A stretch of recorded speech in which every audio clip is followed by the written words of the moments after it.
Greetings, fellow detectives. Wizard Kitten here, bringing you a new Nancy Drew analysis video. Today's video is brought to you by the patrons over at Mystique Manor and by all the official Fellow Detective channel members. If you too would like to support the channel and gain access to exclusive features, check out patreon.com/wizardkitten to become a patron, or click join next to the subscribe button to become an official Fellow Detective. In this year's Streamathon, we're playing as Academia Nancy. And if there's one thing that Academia Nancy loves, it's a good puzzle.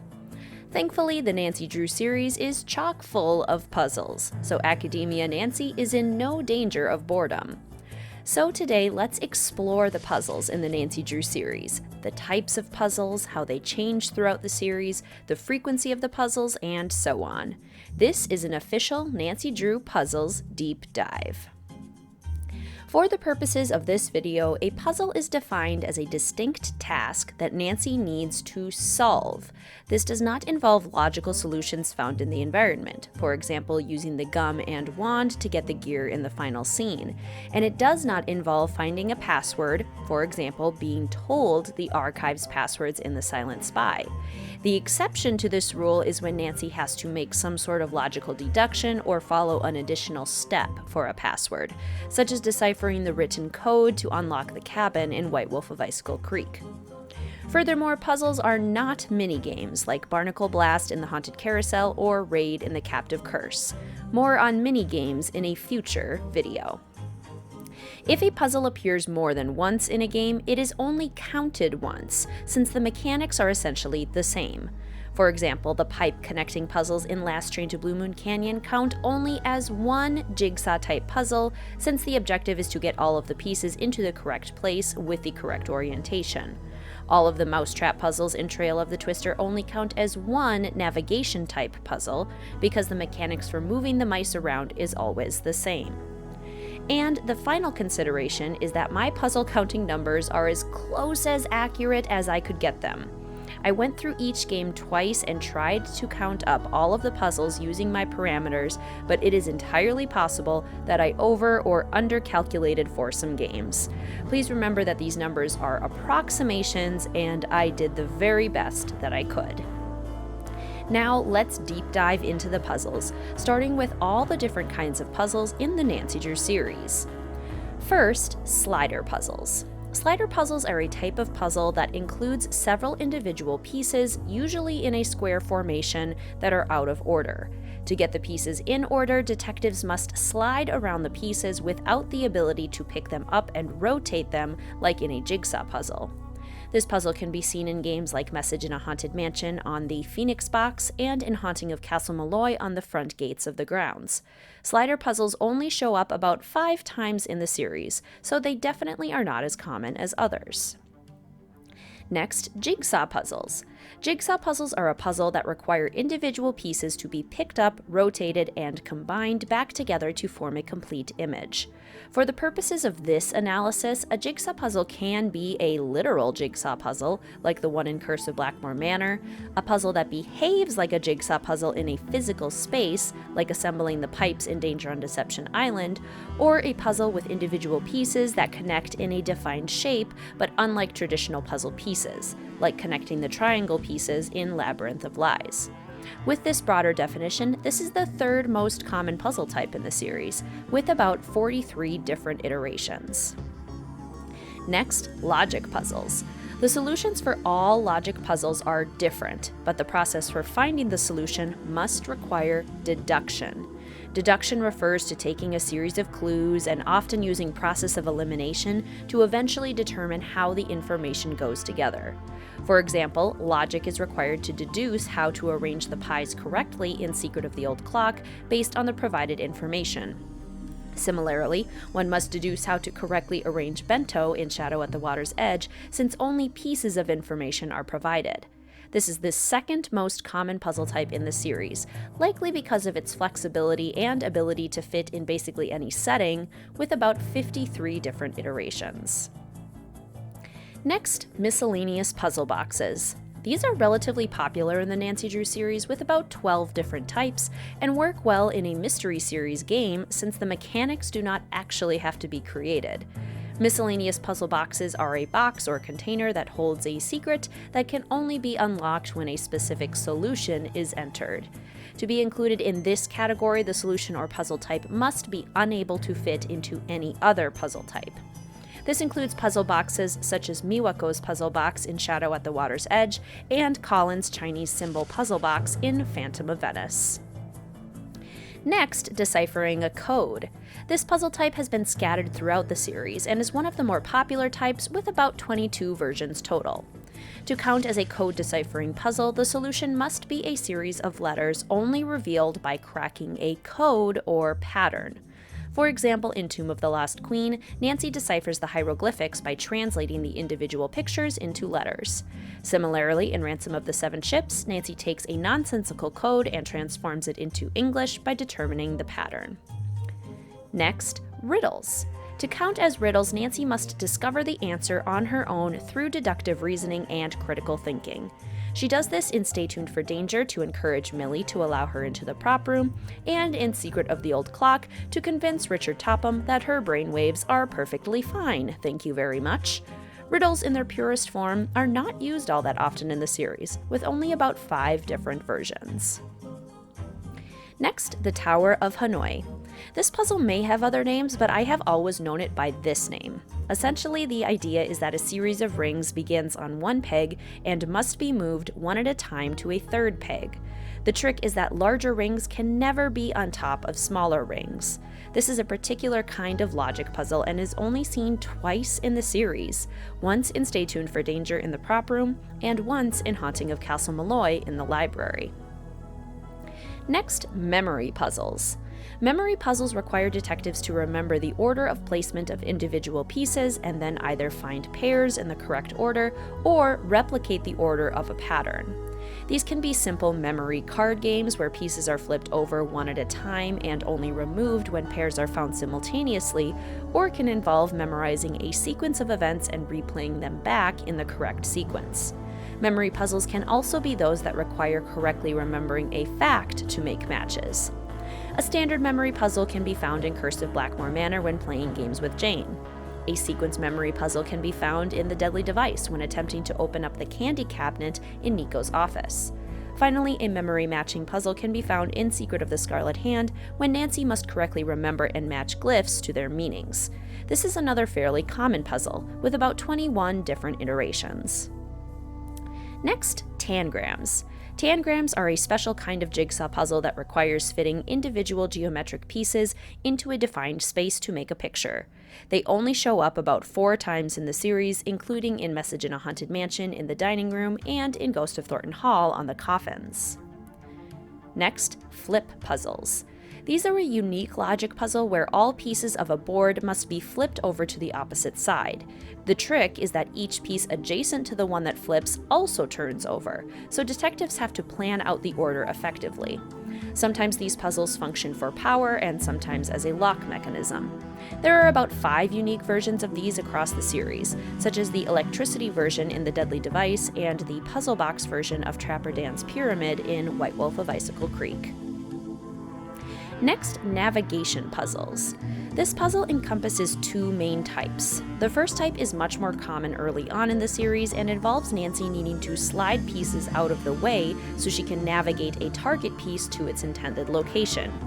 We see this in the final scene, for example, to enter the magician's room. The other navigation puzzle is much more common in the second half of the series and involves following directions to reach an intended location.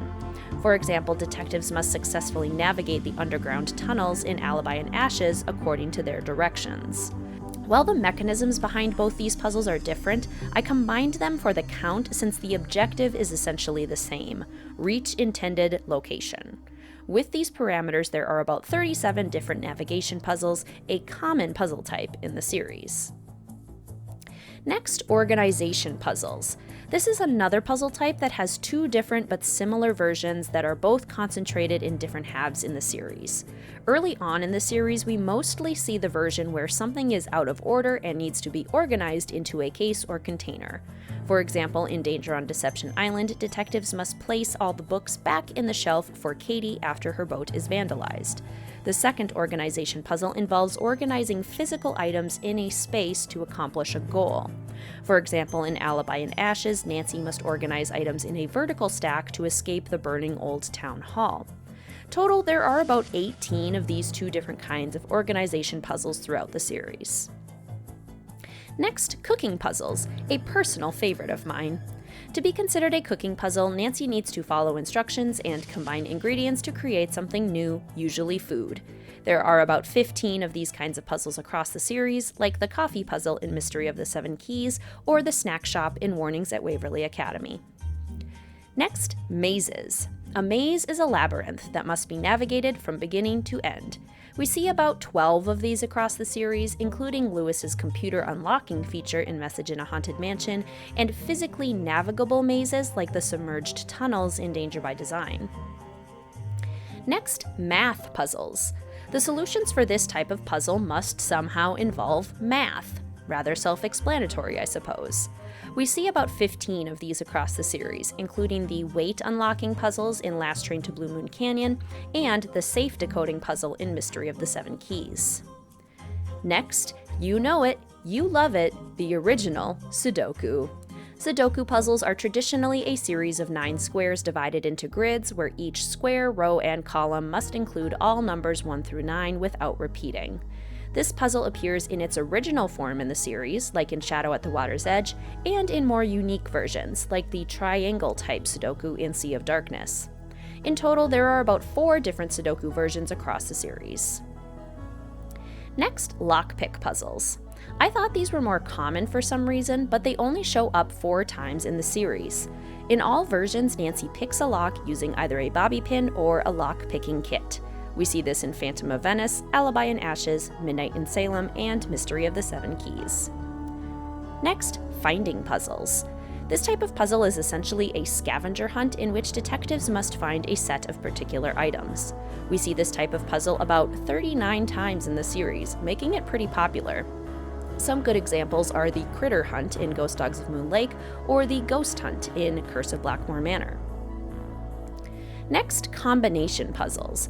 This is handily the largest puzzle type in the series with over 200 different versions throughout. Combination puzzles are a puzzle that Nancy needs to solve in order to unlock something, either with a safe code, a password, a number lock, or a specific sequence and order. This type of puzzle makes a lot of sense for a mystery game, and it's also incredibly adaptable. It can serve multiple functions, keeping clues hidden away, keeping rooms off limits, or just making things a little more difficult for Nancy. Some examples include the safe combination puzzle for unlocking the safe in Message in a Haunted Mansion in the Chinese room, figuring out Jake's locker combination in Secrets Can Kill Remastered, or discovering the combination sequence to turn off the alarm in Labyrinth of Lies. Finally, unique puzzles. This category includes puzzles that can't really be categorized as anything else and are not seen again in the games. There are about 27 of these in the series, and interestingly enough, they all only appear after Danger by Design. Some examples of unique puzzles are the light-up symbol matching puzzle in The Shattered Medallion or the Frass puzzle in Creature of Kapu Cave. Now to summarize, that's about 20 different puzzle types across the series, with some being much more common than others.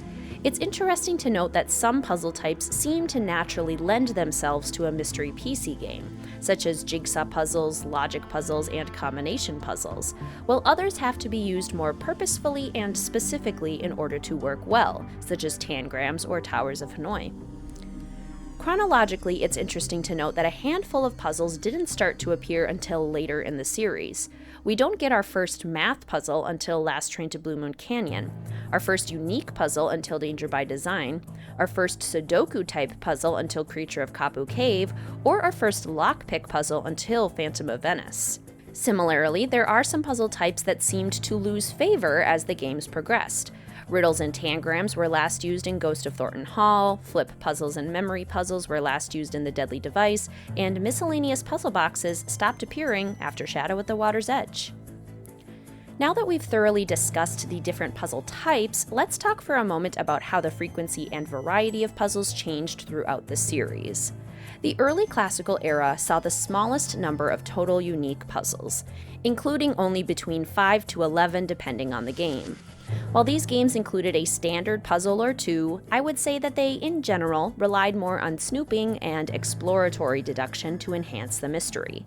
For example, in the final scene, Nancy gets the gear off the balcony by using items in her environment, a magic wand and a sticky piece of gum. In Ghost Dogs of Moon Lake, she fixes the floor by finding planks of wood around and a hammer and nails.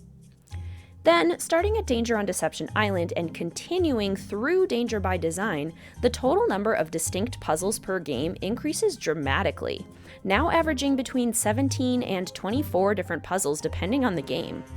Interestingly enough, this time in the series saw many fan favorites, namely the golden era of classical games, which includes Danger on Deception Island through Last Train to Blue Moon Canyon. It seems that during this time period, the team found a way to expand their game-making capabilities. They were able to expand the environments, include even more puzzles, and integrate a wide variety of puzzles in the storytelling of the games. Then, starting with Creature of Kapu Cave and continuing through Phantom of Venice, we see a strange decrease in the total number of distinct puzzles, ranging from only 10 to 18. Now, wait a minute, Wizard Kitten, you might be saying. Aren't Creature of Kapu Cave, White Wolf of Icicle Creek, and Legend of the Crystal Skull known for being puzzle-heavy? Yes, but not in the way that you may be thinking. This seemed to be an interesting experimental time when it came to puzzles, because while these are puzzle-heavy games, they do not include significant variety. Rather, these games rely on lengthy, difficult, and repetitive puzzles to lengthen game time. Creature of Kapu Cave kicks this off with the Frass puzzle. White Wolf of Icicle Creek includes the repetitive cooking puzzle, Fox and Geese, and the navigation puzzle with Isis in the tunnels. Legend of the Crystal Skull has several puzzles that must be done more than once, including the Grandfather Clock puzzle and the lengthy Cemetery Riddle puzzle.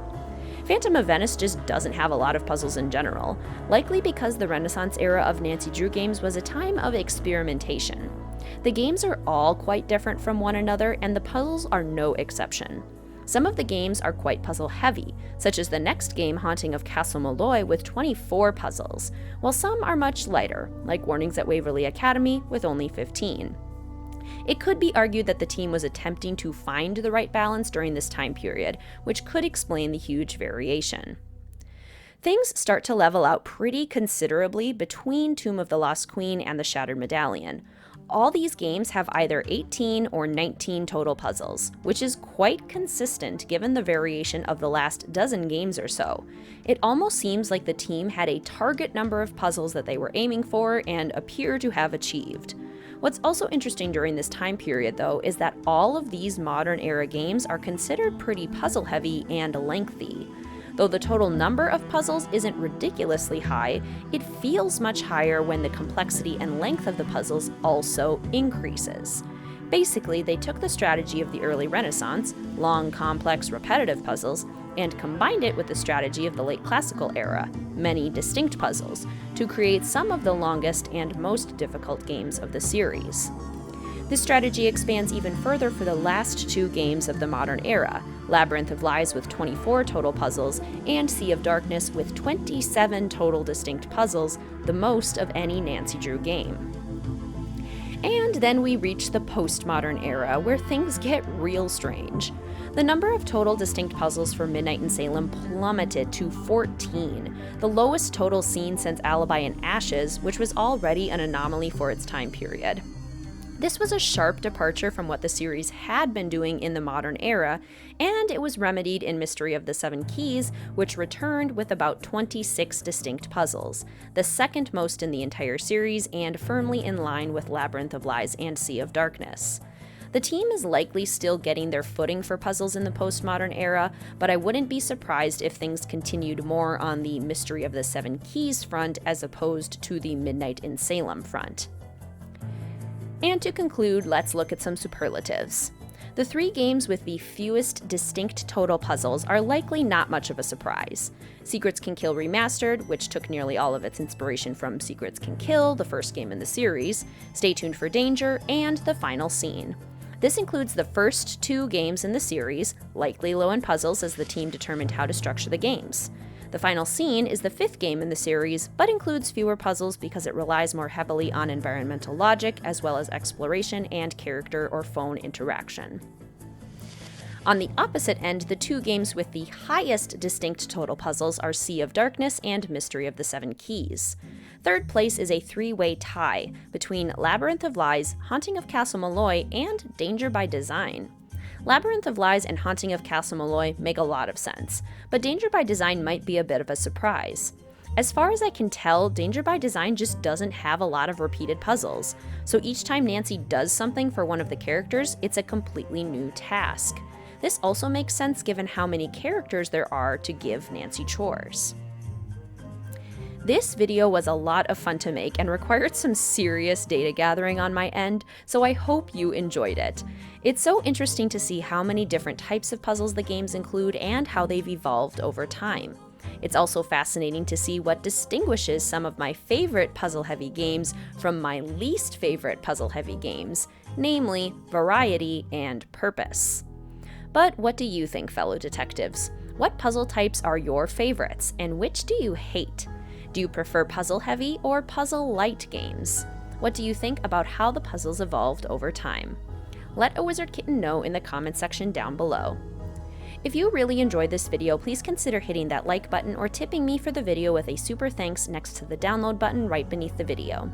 If you would like to come join a fantastic group of fellow detectives at Mystique Manor as a patron for the channel, gain access to exclusive content, and support the making of more content like this, please check out patreon.com/wizardkitten. I also have channel memberships with exclusive badges and emojis to use during streams and in the comment section. If you'd like to support the channel by becoming an official fellow detective, click join next to the subscribe button. Please feel free to follow the channel on Instagram or Discord, linked in the description box down below. And as always, please feel free to like, comment, subscribe, and hit that notification bell for more Nancy Drew and Cozy Game content. Thank you so much for watching, fellow detectives. I will see you soon.